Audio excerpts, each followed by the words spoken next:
this loot chest. Fuck. What's up, guys, and welcome to Loot Chest.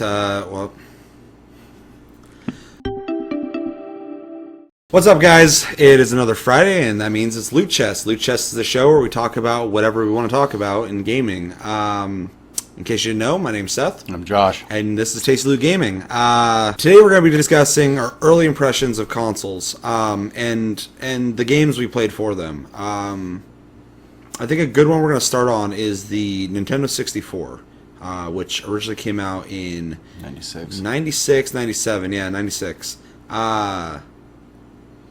Yeah, so let's get to that. My first impression of the console, I was in what is the equivalent of like an EB Games or a GameStop back in 96. Mm-hmm. I just went in there to look at games because I was like, oh fuck, video games, sweet, you know. And my grandma was in the Safeway next door, so I was just, you know, just out of her fucking hair. And I remember seeing Super Mario 64 for the first time, and I was like, holy shit. I was like, he's in the fucking water and he's swimming and he's fucking, and like he did the very first level, the King, whatever the fuck the mountain's called. Yeah.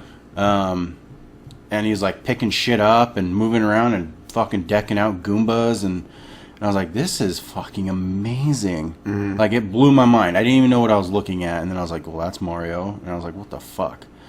So yeah, and then I actually got the console, and it blew my fucking mind even more, because I was like, I'm actually controlling all this crazy shit. Mm-hmm. So the first game you ever played for 64 was Mario? No. What was the first one you played? Body Harvest. Really? Mm-hmm. Okay. That's yeah. So Body Harvest was the first game you played? Yeah, I got the 64 a little late. Okay. Body Harvest was super fun. To this day, I still remember like really fucking loving it. I just thought it was neat. It was like, hold on, I'm confused. You said you got it late. Body Harvest did come out later. Did you not play the 64 before then? No. Oh, really? Mm-hmm. Okay. Because you're talking about Mario and playing it or wherever. Yeah. Okay. That was when I played Mario for the first time. But anyway, yeah. Body Harvest. It was one of the first like open world games I've ever played. Yeah. It was fucking weird. I thought it was neat how you can steal cars because pretty much you're fighting aliens across time. So you go to like the 1945 and you go to the future in the 1950s. You're driving like fucking like caddies and shit. Yeah, and you just fought huge like bosses and shit. I thought it was really cool. It was really unique. And I just remember it just being, it was like I was giggling almost uncontrollably because I was like, this is fucking so fucking cool. That game and Super Mario 64, which I got which I got Body Harvest and Mario 64 at the same time. So, and I just played Body Harvest first. And Mario 64 did the same thing. I was like, this is fucking awesome. I mean, I was 10, so I mean, it blew my little fucking mind. But yeah, I mean, to this day, I can probably pop in Mario 64 and play it to the end. No, it's the last like great Mario in my opinion. I like a lot of the Mario games they've made since then, but it was like the last one that I was like, I fucking love Mario. Yeah. Obviously, I love Super Mario Bros. and fucking Mario 3 and the original Mario, and then 64. Those are the best Marios for sure. Yeah. Yeah, it was truly like, I think that was the moment where I was like, I think I'm probably gonna be playing games for the rest of my life, like video games. Oh, dude, I fucking knew when I was playing fucking Sega Genesis all the time. Well, I mean, yeah, because my dad got me a fucking NES when I was 2 or 3 or something like that, and it was for my brother, but I played it more than fucking he did. So, anyway, yeah, we can cover that on another episode. Yeah. Yeah, I can completely see I can identify with that because when I first played the 64, it was, I think a little bit before it actually came out because my mom knew some dude who had one for some reason. Because we got ours at 12 o'clock the night they got released. But I went over there and played it, and before then, my experience with video games were like 16-bit, so a lot of Super Nintendo, Sega Genesis, stuff like that. I had played the PlayStation a couple times at friends' house, stuff like that, but it was still really early on. I played like Resident Evil and shit like that, which I fucking loved. But at the same time, those games were like 2D perspective 3D games. Mm-hmm. So I remember going there to play the 64 because we were young gamers and shit as kids, and there's like this whole warning thing that I wasn't used to in games yet, and nowadays it's commonplace or just they disregard it. But it was like warning motion sickness. Yeah. 3D movement. This is gonna, especially in the underwater segments. I was like, holy shit! Like, there's a fucking warning on this for how 3D it is. That's crazy. So yeah, I remember starting the game up and seeing fucking Mario's 3D face and being able to fuck with it, stretch it and shit. And I was like, holy shit! This is the best looking thing ever made. Mm-hmm. And I'm just like fucking with it. And then I got to the game, and like I said, games before that, like 3D perspective or 3D games. Were from like 2D perspectives typically. So to move in a free roaming 3-dimensional area was fucking new, and a lot of people aren't going to be able to identify that with their age, but experiencing that. But that was fucking insane to me, being able to run and jump. Like, I remember trying to jump onto trees to climb up them was difficult for me, just because I wasn't used to those lining 3 dimensions of movement. Swimming blew my fucking mind. Flying at certain parts with the fucking hat and shit like that. Like, I was like, holy shit. I remember playing the first area with the hill or whatever and just loving it. Like, I bet I could play that now and be like, man, that's a little small. But like back then I was like, this is fucking huge. Like, I can run over there, I can run over there, I can go up that. Like, it's crazy. The world just got bigger too, like the fucking snow area with the huge slide. Like, at first I thought that was the whole fucking area, was just the slide. But then you find out there's a whole fucking outside area and it all does a bunch of shit and it's crazy. You know, it was... We should play that. Yeah, the game is fucking awesome. Both the snow areas are really neat. Yeah, I love this. The snow levels were my favorite. Yeah. Especially with the little fucking penguins, you just drop down the things or drop them off the cliff and shit. Wah, wah. But also, I also got to play Pilot Wings, because the 2 games that launched in the U.S. were Mario 64 and Pilot Wings. And, was it Pilot Wings, or was it fucking the water game? I think that came out a little later. Wave Race? Yeah.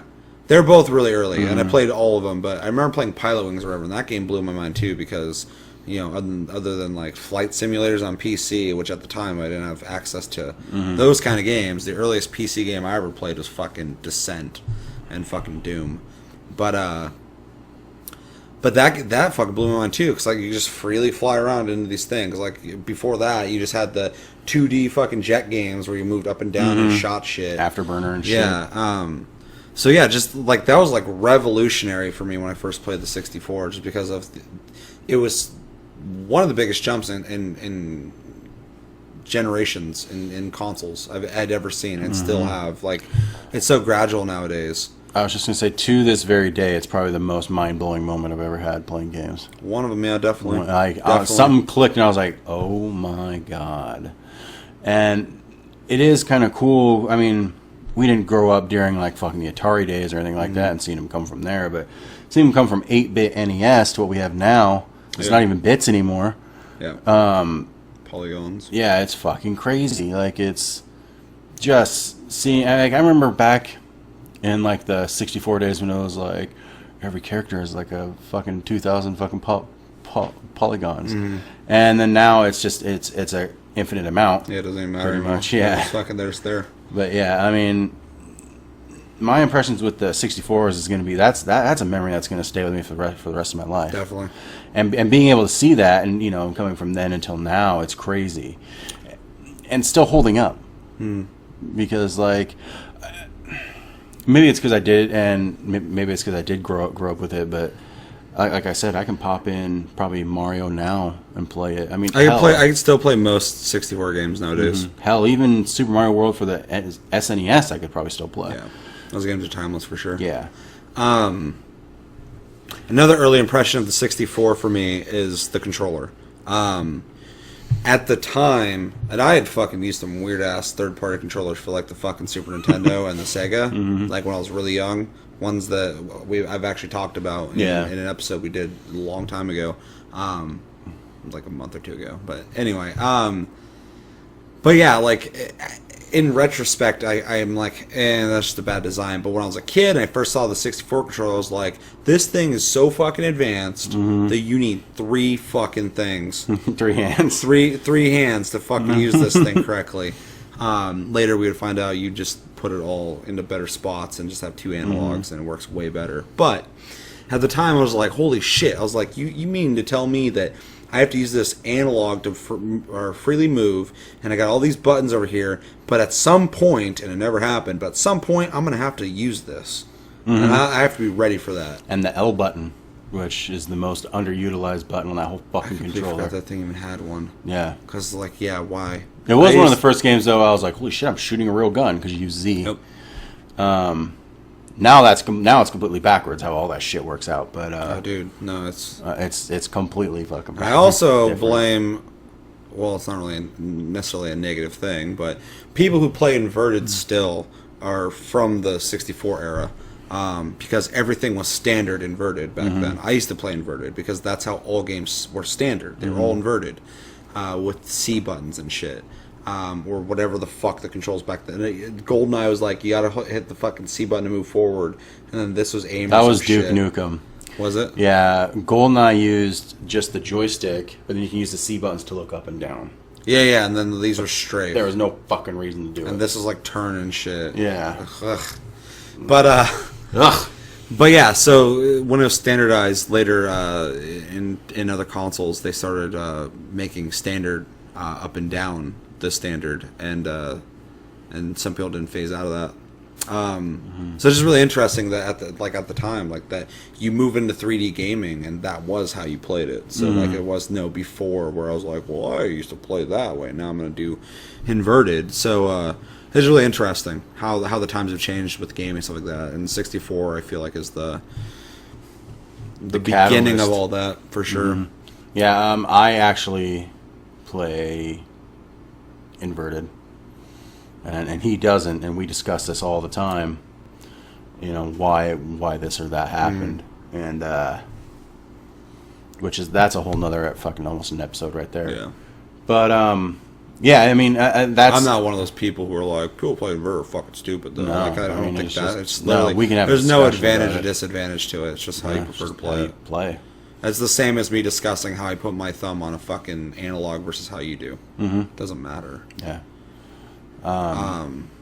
It's just an interesting thing. It's a social, interesting, psychological thing that I find really interesting, how a generation of gaming essentially shaped certain people. Yeah. So, just interesting. Yeah. About one fucking system. Yep.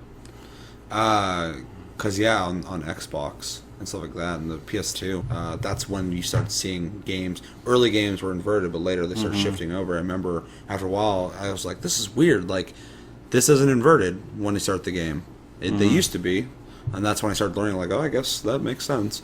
But it's just, it wasn't right or wrong. It's just like, that's the standard. So I was like, I'm just going to go do this now. Yeah. But, the only difference is you have to press start at the beginning of games and change that sometimes. Well, now it's to the point where the console pretty much does it for me because I have settings. Oh, yeah, I forgot you can do that. I never had to think about that. I also feel like you're like a different race and you have your own problems you deal with that I just don't understand. Because I'm white. Inverted lives matter. Yeah. But yeah, other early impressions of the 64. This isn't necessarily early for the 64, but talking about just early gaming, I find it funny that like the Rumble Pack was a thing. Yeah. And it's interesting too how the controller originally came out with that port ready for something. And then they knew the they were ROM gonna pack do came out something. like 2-3 years later. Mm-hmm. And at first I was like, that thing's fucking dumb. Like, why would you use that? And then I actually got access to one. And I was like, oh shit, And it was it's like, kind of cool. I'm like, yeah, it's okay, whatever. And cool, I'm glad it existed because now it's just standard to have force feedback, which Mm-hmm. is something that I believe is just more than the experience, but also a utility thing. Mm-hmm. To know you got hit, to have that reaction. Yeah. Detecting something in games if you're close to it, like a metal detector. Yeah, exactly. There's a lot of things you can do with it now, but like originally it was just like you're playing Star Fox and fucking you get shot. It's like brr, brr, brr. So yeah, it just did the whole controller. It didn't Yeah. fucking. I remember the early VHSs I would get from Nintendo Power. That fucking had all these they always have like all these like clips. This is like before the internet was like fucking huge. I feel old talking like this. But so the way you'd see like gameplay videos and stuff were on those fucking VHSs, and I remember the fucking commercial, and I could probably find it on YouTube now, but of when they're advertising the Rumble Pack before it came out, and there's there's like some dude from Sony, some dude from like Sega, and all these guys were like interrogating this like scientist or whatever. And fucking, they're like, give us your secrets, blah blah blah, and he pulls out the Rumble Pack, and he's a complete fucking dork because the actors are just a bunch of fucking nerds, but he's like, this is the Rumble Pack, and they're all like, oh. It was stupid, but it's crazy how things have changed since then. Yeah, remember the expansion? The expansion piece you had to actually put into That the they 64? essentially gave the 64 like more memory, Yeah, or RAM, so or you whatever, can so play, it could run bigger games a little better. Yeah, like you had to have it for like Donkey Kong 64. And Majora's Mask. Majora's Mask Needed it. had it. Perfect Dark needed it, and that game still ran like shit. Yeah, I mean, like. Did you need it to play Perfect Dark though? Because I feel like I played Perfect Dark multiple times without it. I'm sure it helped. Sure you needed it. Really? Well, like later on, like the later versions of the 64 just came with it built in, but like. Did they? Yeah. But yeah, maybe you needed it. I don't remember. That was a long time ago. That was a long time A ago. long time ago. But yeah. The game lagged regardless. Yeah. That became the fucking gameplay. It was like, this is all the game is. Yeah. Yeah, exactly. Fucking. Sniping was always a real weird bitch. And nice one. yeah, where was I going with that? Oh yeah, and then they had like the memory cards. Mm-hmm. I had a fucking shitty. It wasn't shitty because it was kind of unique. It was a hybrid. It was a Mad Catz memory card Rumble Pack. Yeah, you just go and fucking it was huge. Fucking how though. long did that last? Mad Catz bullshit? Dude, that was back in the day when they made decent or decent's really stretching it, but I don't remember them ever being decent. I used to talk shit about them even during the Sega days. But I still had some Mad Catz things every once in a while, but I was never happy about it. no, they were shitty. I had a Mad Catz controller. It was fucking shit. Yeah, their PS2 controllers. Just Remember when the chintzy. clear ones were like in fucking style? Dude, I'm so glad the clear shit's over because fucking even up until like the Xbox, Xbox there's clear came Xbox. with like a green. there was a clear green one. Yeah, it was gross. I remember the purple clear 64s. Oh yeah, Those yeah. things, even back then, I was like, those things are fucking The chintzy. gold ones. Remember the gold 64 controllers? That game, that system had a lot of like accessories, like more than I think a lot of systems. I think that just goes with Nintendo though, because I still Yeah. think they're full of accessories. In fact, like the fucking Wii Pad, the fucking like, and I know it's a controller, but still, like it's a full on accessory. It's a fucking Yeah. whole other thing.